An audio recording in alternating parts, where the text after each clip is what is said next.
Рахмет. Ассаламу алейкум aziz dostlar. Қарақалпақша стендап. Хош келдіңіз. Рахмет. Негізі барлық мындай мероприятиелер болсын, үстінде кешелер болсын, КВМ болсын, жаңа ассаламу алейкум дейді ғой, бірақ зрительдер ешбір уалейкум ассалам деген естіпедім да мен. Бір көрейік пе бір қандай болады екен деген да, просто келіспесе қиып тастаймыз ғой кейін. Да, мен ассаламу алейкум, сіздер уалейкум ұмытып қалмайсыз ғой, уалейкум ассалам, қарақалпақша уалейкум ассалам деген. Келістік па? Ассаламу алейкум достар. Ой, рахмет, бір шапалақ қошеметтер келседі екен. Демек, Атыва телеканалы турдан тур емес, сәл қиялаңқырап, Атыва телеканалында Қарақалпақша стендап. Біз баслаймыз. Бой, рахмет. Расы, сілерде бола ма? Мен әр шыққанда, болмаса 10 жылдан бері жүрміз ғой сахнада. Кітті албырайсың да, бір сілерде бола ма? Келіп отырған уақытта албырай дейсіз ба сілер? Жақсылап күле аламын ба екен, қандай болады екен, бір шапалақ ұруды бір репетиция қылып келу керек еді дегендер болмай ма сілерде еш? Бір өтінішіміз бар. Қағидасы да бүгін кешен. Телефонларды без звукқа қойғайлы. Бір өтініш. Уже қоймағанлар бар екен, енді деп шұқылап көріп отыр да, әзір бар ғой. Әнді негізі әзір әмме зат ескерту болып кетті. Ескертулер әсіре басыланды да, әзір бар ғой. Жаз басыланса ертең басыланды. Батулизмнен зәһәрленіп қамаң деген ескерту өз біздер минет етіп, бар тапқанымызды жаздың күні банк қылып бастырамыз ғой, оны бұмайды зәһәрленіп қалды. Біздің Қарақалпақ батулизмнен зәһәрленбейді екен ау. Біздің Қарақалпақ өзі банкін ашатын уақыттың өзінде бар ғой, деп қараймыз да, қайсы томпайып тұрған болса, соны ашамыз негізі. Рас та бір. Атып кеткен жағдайда да не, тамат болса, қуырмала жіберсең білмей кетеді деген, не деген. Рас. Енді ескертулердің пірі бар ғой, иісілі газден зәһәрлем қамаң дейді да. Не деген ескерту деймін да, бар болса зәһәрленесің да, енді ол газден деймін да. Сонда ескерте береміз ғой біздер. Кемна жолда кетіп баратырып, жаңағы бір авария болып отқан машиналардың суреттерін қыстырып қойды баннерге, сөйтіп бір апаның суреті бар, мынандай бала жаным өзіңді асыра деген, сөйтіп бір түрлі ғой енді ананы көріп, мен ойлаймын, шоферлар соған қарайман деп авария болып қалама деп ойлаймын да мен.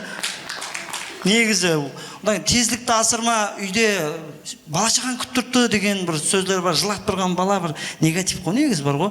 Мен ойлаймын, оның орнына тезлікті асырма, үйде қатының күттіртті десе, сразу тормозды басып, әстелеу, ойланып, және баратын қайыр бар еді деп, үйге тезірек бармай қойын деп әстені. Құласа, біз ескертуге шеберміз, сондай настроениялар қалай? Нормально ма? Ондай ескертіп қойын. Егер настроениялар нормально болса, түсіреміз әзір деп қойды, әзір ойнап айтамын. Енді әзір 21-ші ғасыр уақыт жоқ деген.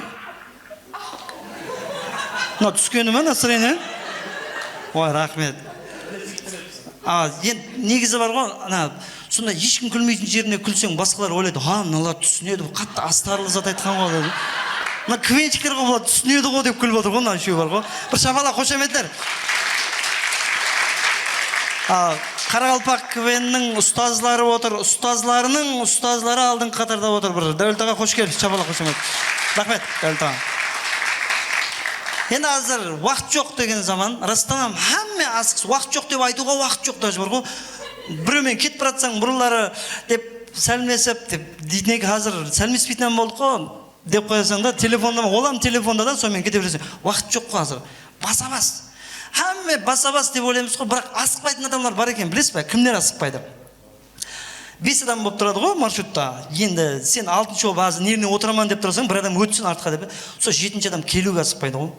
Стоянкіде, маршрутқа. Кейін ол 7-ші адам келгеннен кейін Дамастың шоферін іздеп, сигналын басып атасаң қоя, келе қойсында мантчеп ұтқан болады ғой оны. Келе қоймайды. Ол келгеннен кейін жүруге асықпайды. Жүргеннен кейін бар ғой, жолда бір гай тоқтатса, гай асықпайды ғой. Әмме асық отыр ішінде. Бірақ анау асықпайды да.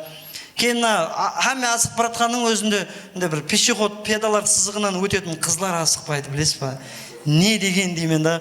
Асығып кетіп баратыр, бірақ пешеходқа келген уақытта сәліндей модалар көргізбесінде жүргендей болып бастайды, подиумда кетіп баратқандай болып бар ғой. Себебі біздерде мода көрсетеді ондай подиум жоқ, сол шанс үлкен да. Мияғында 3 машин, мияғында 3 машин, әрқайсында 2 еркектен 16-12 еркек қарап отыр, бар талантымен оғыз кетіп баратыр да. Оған ешкім звонок кетіп отқан жоқ, бірақ мәжбүри телефонды былай құлағына басып деп кетіп баратыр ғой енді. Бір сызық қой енді анау бар ғой енді.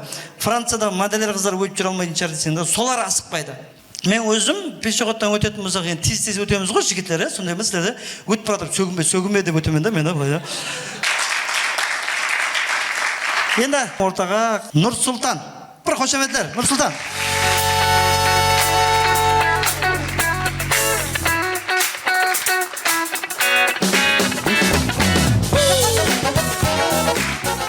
Barchaga assalomu alaykum.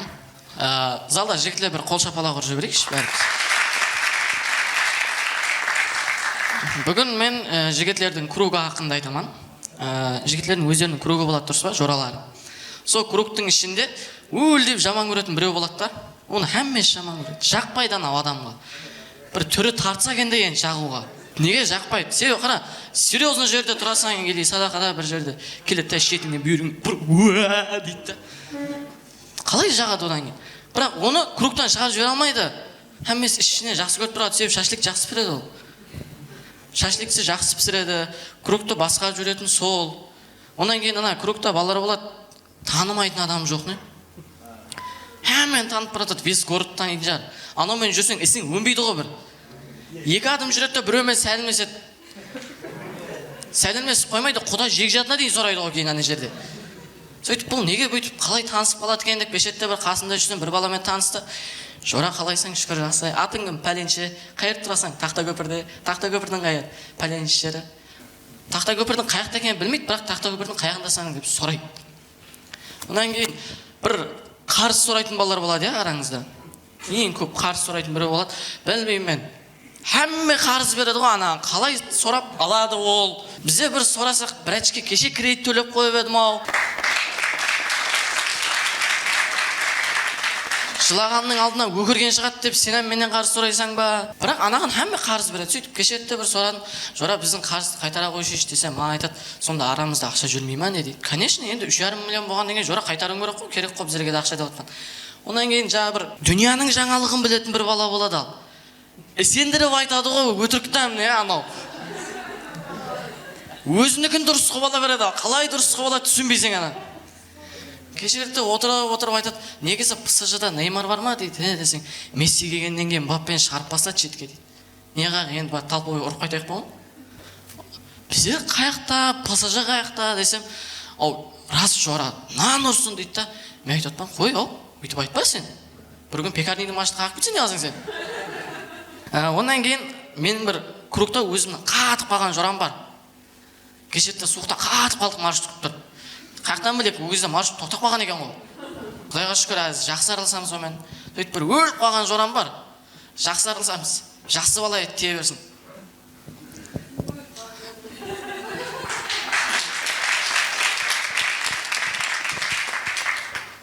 Онан кейін Инстаграмда балалардың танысып қалған жоралары болады.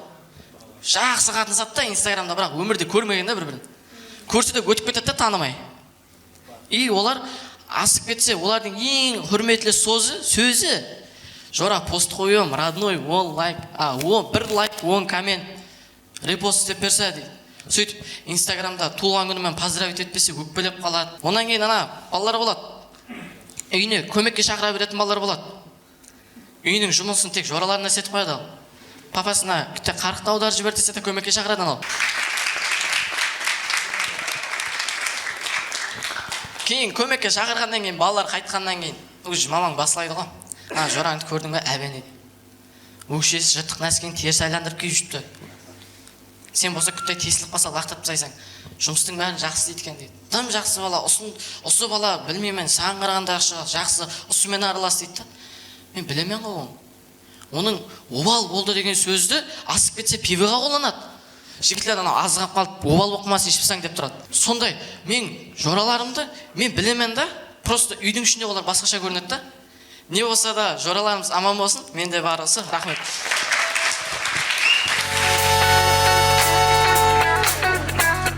Ой, рахмет.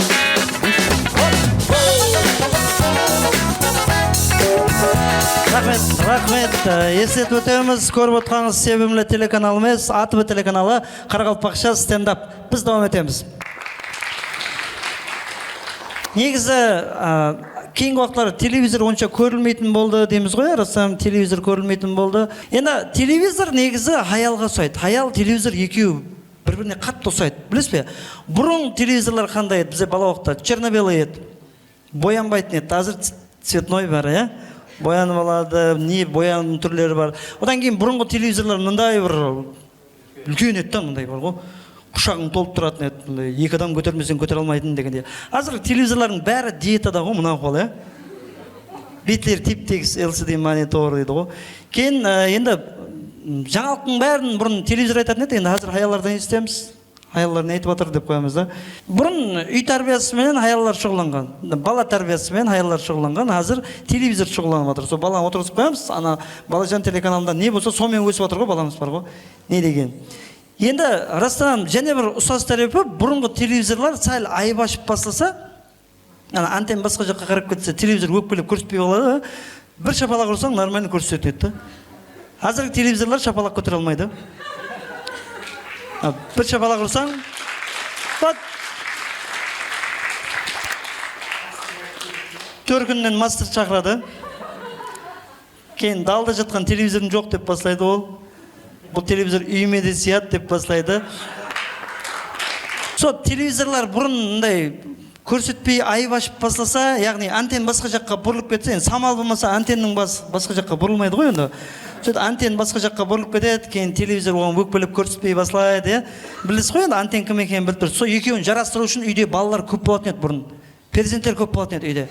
Біреу антен таулауға шығады, біреуі айнаның алдында тұрады, біреу коридорда, біреу телевизор жайдың айнасының несінің алдында, есігінің, біреу телевизордың алдында сөйтіп айландыр деген мындай антенді былай настройкалайды да. Құласы антен мен телевизорды бір-біріне жарастыратұғын бұл үйде балалар еді. Бұрын балалар көп болатын. Қазір бір бала, екі бала да асып кетсе да, ол антенге болсын ба, ол телевизорды настройкалесын бе. Соң үшін түсіндіңіз ғой, шаңырақ беккен болу үшін перзент көп болу керек екен да.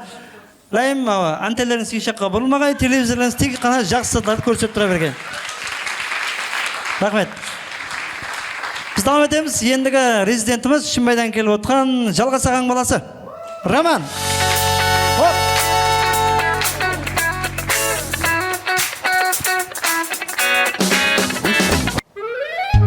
Әй, сенің миыңда үйдің іші деген зат бар ма өзі? Үйдің іші? Ол не дегені? Мына үйге адам шақыру ғой аласаң. Мебелердің сықылы мынау. Мебелді айтып жатыр екен ғой. Қазір 21-ші ғасыр. Мен бейшара кірді ләгенге жуаман. Люстраны айтпай-ақ қояйын. Пелесі сақында аузымды да ашпайман. Ана телевизор деген тойымыздың уақытында телевизор. Миым айланып кетті ғой. Телевизор көреді. Телефон деген батареясы ісіп. Ай, басым. Тоқта. Оның бәрін бір жерден алуға болады ғой. Таптым. Мебел орайы. Ұрыспай тұр, еш сат жоқ деп кеуіңе, ерінбесен мебел орайына келуге. Нақпыл жоқ деп, хасла қиналып жүрме, вариант көп, хатте бөліп беруге. Хай, рахмет айсаған. Неге рахмет? Мен тыңлағаным үшін. Ішімдегілерді айтып жарылып, әз еттім ғой. Не ғой? Шәшпесең бе? Әуелі бәршеге ассаламу алейкум, қайырлы күн, қайырлы кеш бәршеге. Қалай, ұнапты стендап сіздерге? Мен Роман Карымбаев, үйде 5-ші баламан. Менің 2 інім бар, одан кейін қарындас бар. В общем, ұлыма 7 бала, ең кеңсі қыз. Ана қарындасының аты ұл болсын бірақ. Білмедім, түсінбедім, ана Кембір қағардың фантазиясына мен хайран қалдым.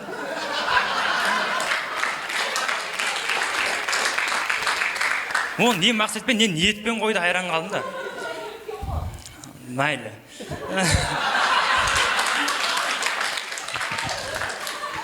Үйде братлардың бәрі сап-сары, мен бір өзім қап-қараман. Қара болған бір жағынан плюс тариф бар да. Кеште балама жасым ойнаған кез, ешкім табылмай қала береді мен. Просто главный күліп қоймасам болды деп. Қара болғанда жүда бір қара бала емеспен, негіз былай бір. Чока себетпен ғой былай бір. Шоколад не себет та бір. Шоколад деген бір қиямет затқа мазалы зат та сондай бір. Сондай мазалы жігітпен да деп алдап қояма өзімді. Былай бір түрме қарасаң былай бір кішкентай уақытынан бастап негізі мен бір обой деген сөзді естіп көрмеген боламын ғой негізі былай. Түрге бір обой деген сөз жараспайдан ғой негізі.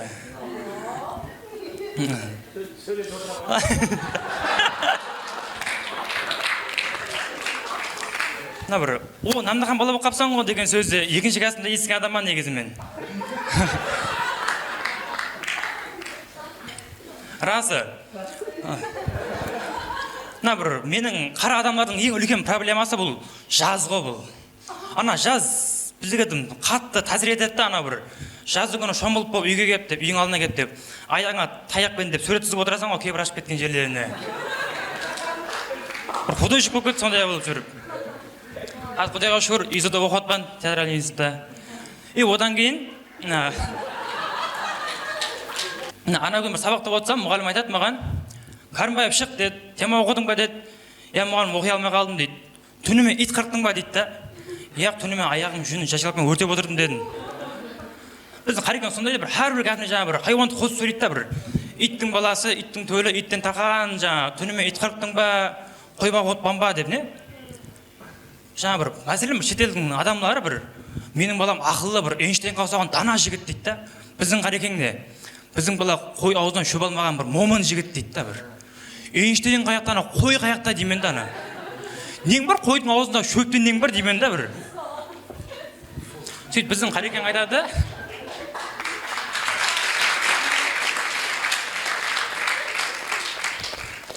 Сөйтіп біздің қарекең ана күні бір ұйқылап жатсам, азына папым оятты, тұр не жатсам мал ұқсап сасып дейді да. Ойлап көрің, ана свалидің үстінде мал ұйқылап ады, көрпешен құшақлап деп.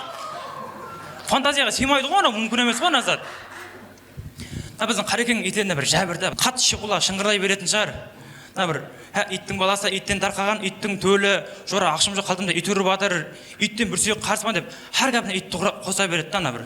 Біздің қарекең иттер өлбам тың таппайды ғой, өлгеннен кейін ит өлген жер деп қоймайды да онам не. Мұғалім айтады, кетсең, кеттен итам кетеді ғой дейді да ана бір. Адамды иттен пәс көріп тұрды анамандан не деген абырой ана. Біздің қарекең айтады, ит опа, қатын жапа дейді да. Ана өзің жақсы көретін қатын иттен пәс көріп тұр, не деген атақ ана итке. Мүмкін емес абырой ғой. Одан кейін біздің қарекең айтады, ит адамның досты дейді. Рахмет достар, менде әзір осылар болды. Жалғасағың баласы.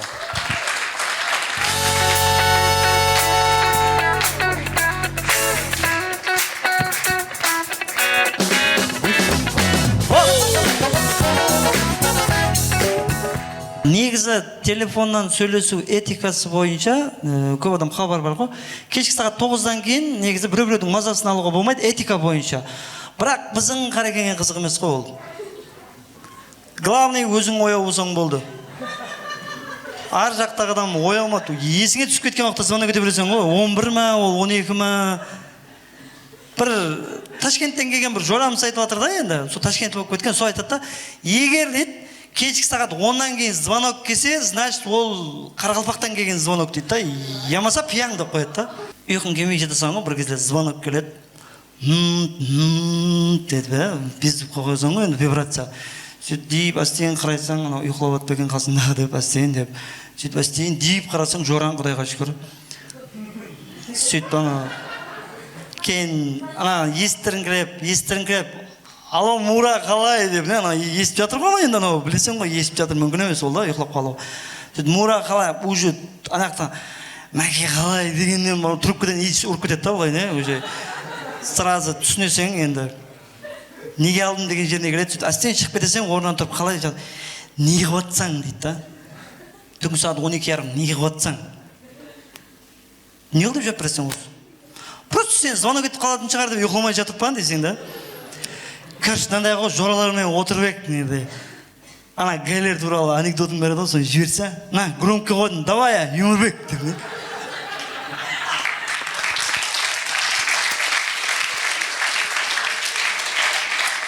Енді анау анекдот айтып бер деген не деймін да, мен айтамын да. Яқ деп айта алмасаң, себебі бір-екі жұмысын бітірді ол. Біз есапласып жүреміз ғой, бір-екі жұмысын бітірді, енді мен бір-екі жұмысын бітірім керек деп. Соңымен анекдот айтып кеткенсің ғой, енді бір қарасаң бар ғой. Сөйт ізіндей, ол зор, андай, давай, Юмірбек, тос айт, не, громко қойдың да, жоралармен отырса, бізде гештек деген группа бар, давай, тос айт деп, не, жаңа. Сөйтіп, тос айтып, не қып атырған деп, сен связь болмай атқандай қылып, тек кетіп өшіріп палетқа қойып сесің да. Үйрендік қойды оны. Бол ешкеп қойын, палетқа ұйқып қалым. Азанда 7:30-да звонок етіп, домашнийіңі да малық болғай, азан саат 7:30 алсаң кешегі жоран ғой. Макс қапа болмай, кеше көп кетіп қалды. Мазаңдамадың ба дейді. Кеше мазанамадың, қазір мазанап отырсың, азан саат 7. Не ахуал деймін да. Құлас сондай ме еді. Бір шапалақ қошеметтер керек ма? Рахмет. Ой, рахмет. Ал бізде келесі резидент Дарияны кесіп келіп отқан өзі мектеп оқушысы, 11 класс оқушы. Азамат Қожелден. Bir шапалақ қошеметтер қатта. Ой, рахмет.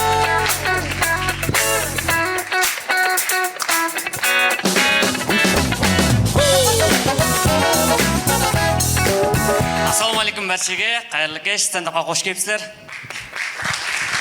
Мен атым Азамат, жасым 17-де. Мен сол Нүкіс қаласына, Қоңсылас, Қожелде тұраман. Қоңсы дегеннен келіп шығады. Білесің ма, бір қоңсылар болады ғой, үйіңе сорамай, бір сүзіп береді ғой, бастырып не? Үйіңе сорамай отырмайды. Ана итігім сол қоңсы екенін біліп, үрмейім болады ғой. Сол ит арқалы білесің, ол қоңсы екенін не? Кенен бір сол қоңсылар бір зат сорап шығатын қоңсылар болады ғой. Зат сорағанда да үйіңе келіп, бір сағат отырып кетеді, шай пайың ішіп, кейінен барып затын сорайды да ол. Олан бір зат сорап кетсе екен да, қасына 2 сағат қосып алып кетеді ғой, бүйтіп. Кенен өткенде бір қоңсым келді да, жаңа каританы бересіз бе деді, карита. Сөйтіп бізе, не керек болып жатыр ма десем, маған беріп тұрған жорамнан негізгі иесі сорап жатыр дейді да. Ол карита өз хакбашок деген өз сондай ғой, бір берген үйден таба алмайсаң, әйтеуір басқа жақтан аласың ол кариталардан. Біз қоңсыларымызбен сондай бір общениеміз зорда, бір жақсы қатынасамыз, бірімізге мейірбанбыз да. Ана алдында бір итім ауқат салып жатсам, қоңсымның иті бірінші келді ғой ауқатқа, не? Өзім итім қаққа кеткен білмеймін, бірақ қоңсымның иті бірінші келді энерге. Қоңсың болады, зат сорап шыққан кезде анаған жоқ еді деп айта алмайтын қоңсылар болады ғой. Себебі сеніңде не бар екен біледі ғой бәрін. Кенен сол қоңсылар не бар екен біледі. Алдында бір қоңсым шықты. Азамат дейді, ана қораңдағы сары беліңді бет тұрш дейді. Қасында ана шеті сваркіленген тырмаңнан бет тұра ғой дейді. Сөйтіп мен барып іздеп атпан, таба алмадым. Сөйтіп ана қоңсым қайда екен айтты. Сондай қоңсылар бар да.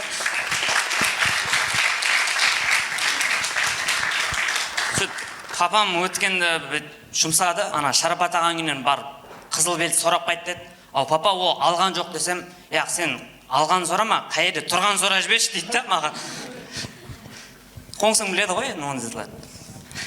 Кенен сол зат білесіздер ма, сол негізгі сондай затларды сен өзің емес, қоңсың сондай затларды көп пайдаланады ғой. Сен үйіңдегі заттан, Сен үйіңдегі зат қоңсың көп пайдаланады.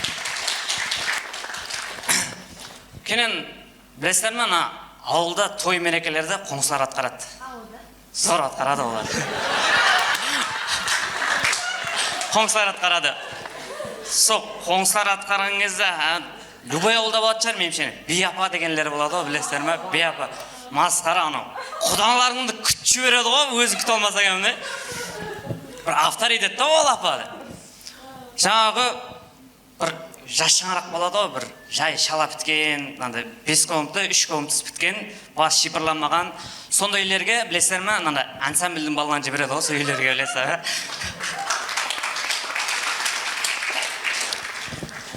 Кенен меніңше бар ғой, любой ауылда бар ма? Любой ауылда 2 ішетін қары болады ғой, білесіздер ме? Олардың күндегі отыратын жері сол бір теректі шауып алған деп қояды, әйтеуір сол жерде отырған болады. Оң кисасы бар ма, сол теректің артында бір баклаш суменен тайын тұрады, ол постоянно сол жерге жиналады да. Кенен сол ауылда бір білесіздер ма, бір көшенің басында 3-4 кісі тұрады, постоянно бір өсе көріп отыратын. Өсе көріп отыратылар да. Олар білесіздер ме не сөйлеседі? Жаңағы Украина мен Россияның ұрысы туралы бір келіспейтін сондай затлар саясат туралы айтып отырады да. Келіспейтін тема.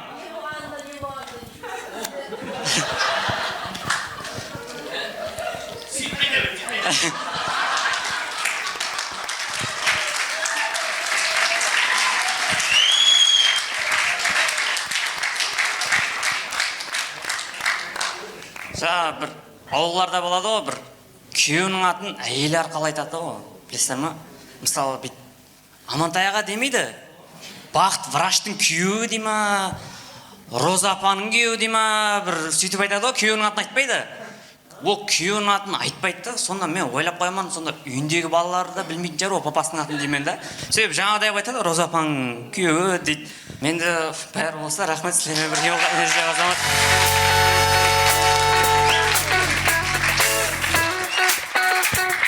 Ой, рахмет. Давай, ой, рахмет. Рахмет. Біз давам етеміз енді газ сәубет дегендей өзі жақсы бар жерде бақсы бар дейді. Негізі тойға барсаң, мен ойлаймын да, тойларымызды біз та келіп жатқан барша меймандардың құрметіне еушілік саз сәубетлерімізді баслаймыз дейді. Негізі ондай емес қой, негізі меймандардың құрметіне емес, просто ойыншы қыз жинап шығаман дегенше бір бес қосық айтады ғой.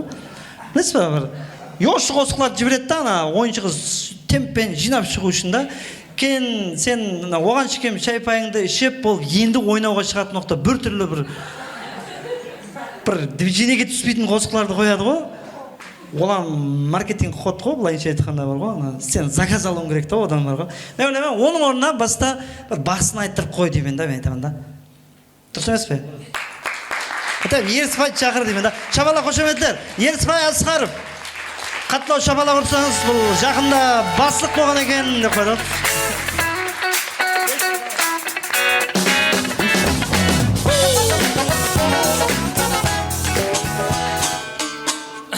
Енді міне бүгін хәзілкеш көрсетуінде Ерсібай.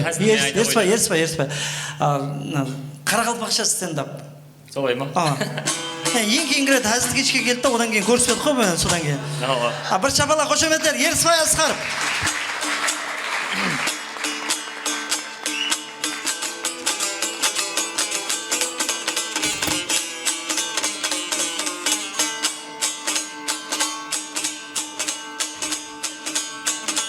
Қара ас болсын деп үйме қабағың, бәлкім олар хағлап келген сиганды.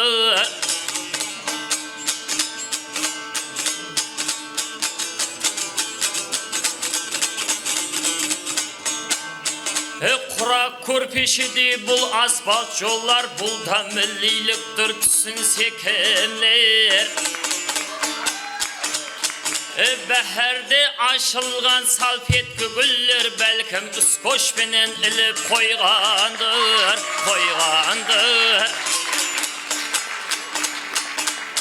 О, білім керек емес магистр аты, бакала бір болмас енді айбаты.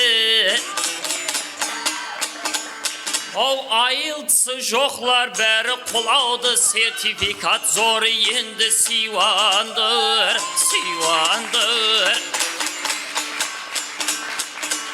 О, реконструкция мектеппенен бақшаны, замана көйетіп ойлап тапқаны. О, мәмлекеттен бөлінетін ақшаны ұтып алу үшін лайық жиғандыр.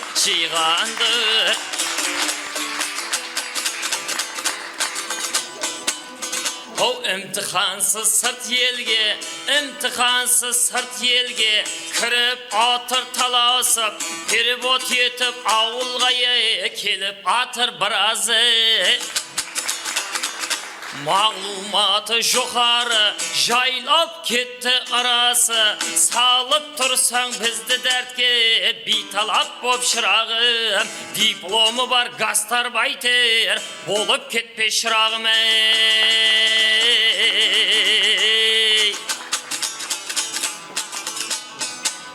О, суретін қошымен айым, сөйлемеге білім жоқ, контрактыңды төлеуге қалтаңда бір тиын жоқ. Құр оқуға келерсең, я басыңда миың жоқ, оқып атыр балам дебе, атанаңның кеуді тоқ, сен олардың сенімен ойран етпе шырағым.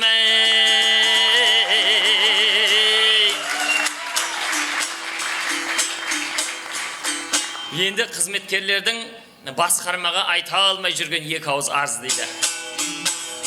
68 сағат мезгілсіз істе, бос еді қой әмме азанда төсте. О, срочно тапсырма келеді кеште, күндіз ит қырқама біла білмедім. Ауқаттан соң түнде жұмысқа келдік, бірақ бұндайлардың талайын көрдік. Кешегі даныйды аз-маз өзгертіп жіберіп ем, ол да біла білмедім.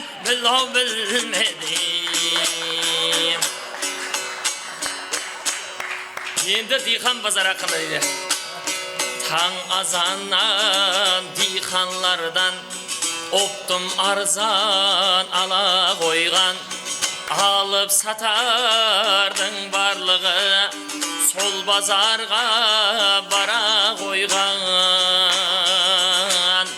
Лалқылар саң ақылды да, тәрезіден жеп қалды да, диқан базар деп атыңды да, кім қойса да қате қойған.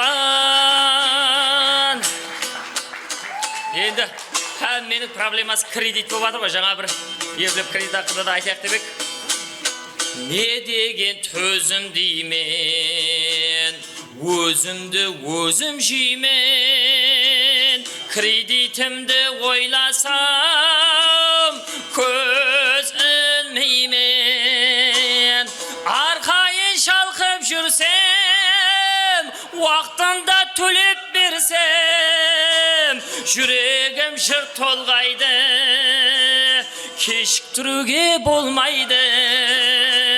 Кредиті бар адамлар ешқашан демалмайды.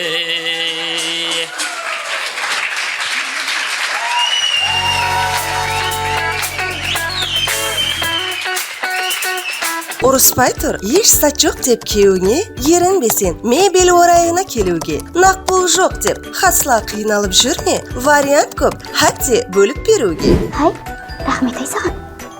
Неге рахмет? Мені тыңлағаның үшін ішімдегілерді айтып жарылып, әз еттім ғой. Не ғой? Шай ішпесең бе? Ассалаумағалейкум бәріңізге, қайырлы кеш. Кеулі кипетлер қалай? Зор ма? Қазір сіздермен базар темасы туралы сөйлесеміз. Білесіз бе, базарда ең көп айтылатын сөз қайсы? Билайнда акция мүддет шекленген. Бірақ 2 жылдан бері айтады да. Мен ойлаймын, бір 2028 жылға сен тосып қалды шығар сол акция. Давай, мынандай қылайыз, хамеміз барып ертең акциясын бәрін алып сим-картаны жоғалтып тастайықшы деп деді маған Юселдің бастығы. Айтқаным ертең барып алайық хамеміз. Базарда жүрсеңіз, алдыңыздан бірінші болып шығатындар кімдер? Болельщиклар. Болельщиклар білесіздер ме? Анандай қылып сұрайды да долларды не? Сен доллар бере алмаған қысын қалтаңнан қарап бастайсың ғой деп. Доллар бар ма? Уже не қыламын білмей қаласың ғой. Сәл ар жақта жүрсеңіз, одан кейін алтын сататын ашпалар болады. Аллардың өз алдына бір тема ғой алар. Мынандай қылады да, алтын сататындар болады. Алтын аламыз дейді, 1 мың ар жағында жүреді да бір ашпалар. Алтын сатамыз дейді. Мен айтамын да, екеуміз бірге істесінші, сен алтын аласаң, сен алтын сатасаң, екеуміз сол жерде бақып жүргенші. Білесіз бе, базарда құман сататын магазиншінің магазині бар ғой. Кеште қапысын іліп қайтатын. Алтын сататылардың магазині жоқ қой, бешаралар. Платовщикке орасатып жүреді қашан көрсең. Еще аптеканың алдында отырып алып өсекті беріп, өздері. Одан кейін базарда саудагерлер бар. Орын бұл төлеуге ақшасы жоқ да, бірақ Қытайдан, Түркиядан зат әкеліп жатады. Аспа мына затын өзімдікі қойсың. Яғы, Түркиядан келдім, кеше жақында келдім өзім деп. Жоқатып жібереді ғой. Одан кейін трико аладың болсаң, аспа мына трикоң сәл тарлап болып тұрыпты, сәл момайын қарап тұрыпты десең. Исағмайды, бір жусаң тараяды, кеңейеді дейді. Білсеңіз, біздердің базарда әмме затты қытайский затлар басып кетті. Әмме зат қытайский затлар болып кетті. Мен ойлаймын, сонда қарекеңнен не шығады? Ойлаймын да, қарекеңнен сазкесек, әрең ұясы, қараумбеттің дұзы, одан қасқырдың терісі, тырнағы, тісі, в общем, қасқырдың бәрі сатылады өзі. Білесіздер ме, кейінгі уақытларында палкерлердің орнын ударсын айтылар басып алды ғой. Қайда көрсең ударсын айтылар болып кетті ғой. Ана ақша табудың жолынан білбегенлер қыздармен кетіп баратсаң деп, брат удасын алып көрсеңші, егер еркек болсаң деп қосып жіберді анау. Айда не қылаңын білмей қаласаң олай. Ашумен қарап ана ударды өзіне бергің келіп тұрады ғой. Енді не қылсаң ашумен ақшасын беріп ұрасаң, ұрғаннан кейін брат кітті рекордқа жетпей қалды дейді. Конечно жетпей қалды, ашумен ұрып тұрсаң ғой. Қыздарым кітті ұрсайшы, не ұрса кірса деп жылбаңлап тұрады, тап ақшасын өзі төлейтін дейді. Мына базарда білсеңіз ең гәпі өтетілер кімдер білесіздер ма? Ташкайда айтылар ғой. Базар комнан гәпі өтпейді енді. Жайма базарды қаш деп жүреді, Құдайдың өнері жаят ізінен. Ташкенттердің гәпін һәмме тыңлайды ғой. Біліп алған гәпі қаш үстің май болады дейді. Құдайдың өлмеді 1 жыл болғанда майдан болған Ташкент. Сонда да адамдар қашады ғой неден. Ең көп ақша табатылар сол ташкентшілер шығар деп ойлаймын мен өзім бар ғой. Базардың бір шетінен сен кешейін 15 мың затында әкеліп береді, сен маршпен 1,5 мың соңға үйге қайтасың. Не деген экономика анау. Еще кеште бір решеткілерге байлап кетеді ташкентшісін бар ғой. Ешкім демейді жаңа ташкентшілеріне. Әдді өшіп жүреді. Баяғылары базарда насыбайлар районларының атына сатылатын болған. Мысалы, Шымбай 1, Шымбай 2, Бюрини 81 деп. Әзірлеріне адамдар өздерінің, жеке өздерінің атына қойып алған ғой. Насыбай базарға барсаңыз, Орынбайдың насыбай, Құдиярдың насыбай жіберіп өтеді. Ой, және Базарбайдың 1-ші насыбай, Базарбайдың 2-ші насыбай дегеннен көрдім мен. Сөйтіп сатады екен. Насыбай базарда байқаған болсаңыз, бір аш бала жүреді, насыбай сайлап, көрдіңіз бе?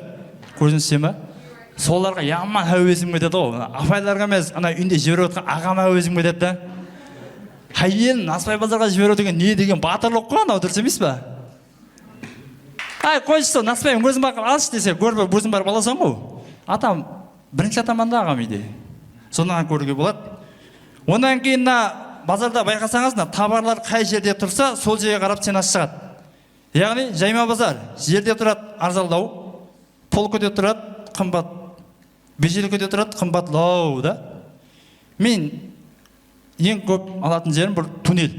Жердің астында да ит мұты.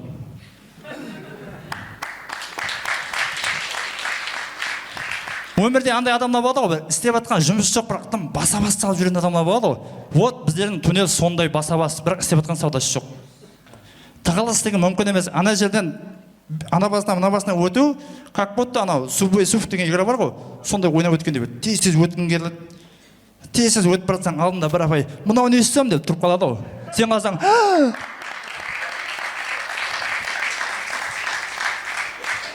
ана жерде енді дүк кетсең патрат. Конечно, патрат болады да, аттан келіп сен не прап боласың ғой. Рахмет сіздермен қысқаша әзілдермен министр сала болды.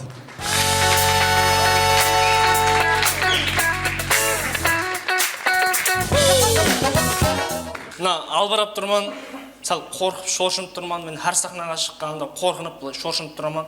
Қалай қорқпайсың, албырамайсың сонша адамлардың алдында. Мен сол дәрежеде қорққаным, албырағаным, бірінші мәрте шыққанда қорққанына жыла жібердім ғой. Сөйтіп, жөргекке орап, кейін мамам еміз жіберді мен.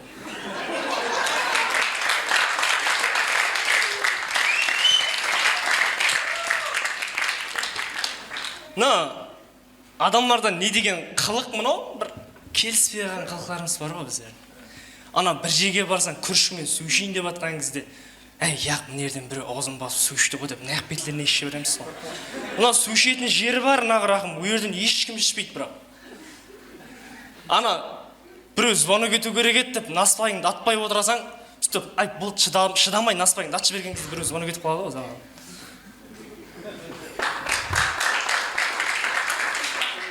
Мына өмірде мен хайран қаламан да, қазір үйленгендер бар, әйтеу кішкентай балалар, қыздарымыз бар екен да. Алдын біздердің уақытымызда ондай заттар болмайтын еді, бірақ қазір бар. Кеудеңе қарап, жасыңа қарап, бензибеттің түрін неғып аласаң ғой, сайлап аласаң ғой. Алдын ондай зат жоқ еді ғой. Біздердің жас кезімізде ондай заттар болмайтын еді, папаңды жұмысқа қатынайман деп алатын бір Урал бензибеті бар еді. Сон айдап үйренуге мәжбүрсең, басқа бензибет жоқ саған. Кеше жақында мен қоңсым баласына бензибет алып берген да, 3-ші класты жақсы бағамен біткергеннің үшін деп. Ол не деген себеп деймін да? Жаңағы бала қуаныш, зор, Үшінші мәрте велосипед беру жаңағы. Маған өмірімде бір мәрте де велосипед бермеген. 3 мәрте таяқ жегенмен, бірақ папам велосипедін алып қашқан үшін. Бірақ мына хайран қалатыным, ана бірінші велосипед де бергенде қызық қой, аралының ортасына кіріп айдап, былай қисайып. Сол кезде ең қызық жер, ана өзің саянға қарасаң, өзің жоқ велосипед өзі жүріп бара жатқандай болып тұрады ғой.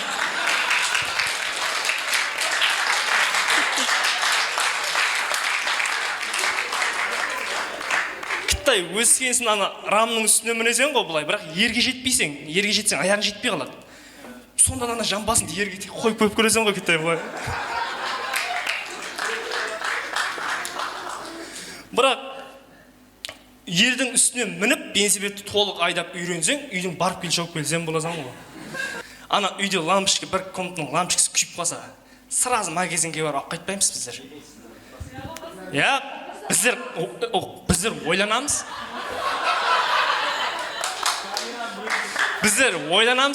Біздер қайсы комнатаға азлау кіреміз әй. Мына подъезге лампочканы кім салды?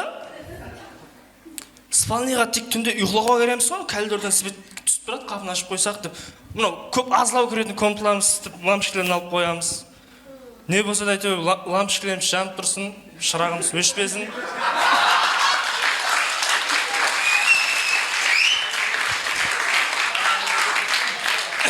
Сіздерменен бірге болған Кайыпбергенов Елгенді болды. Тақатанышты рахмет.